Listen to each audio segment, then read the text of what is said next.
عزيزي الزملكاوي البائس زي حالاتي كده. اللي فرحان ان احنا انسحبنا من السوبر قدام الاهلي.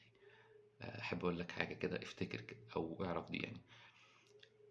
لولا ان في انتخابات شهر 7 ما كانش الزمالك انسحب من السوبر، ما كانش مرتضى منصور بالاخص انسحب من السوبر.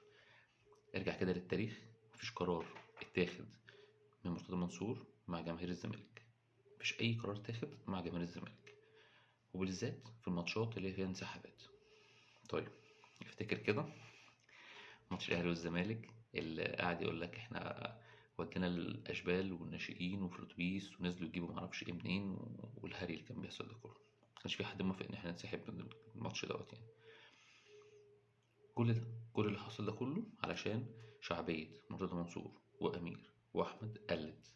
ولما قلت، هم أذكياء جدا، عايزين أي قرار أو أي حاجة ترجع الجماهير تثق فيهم تاني، بالذات لما داخلين على انتخابات شهر 7.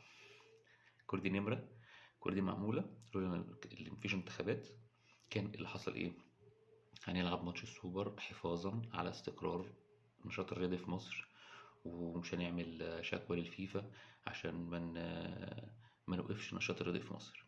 دي كلها تمثيلية معمولة عشان الانتخابات. شكرا.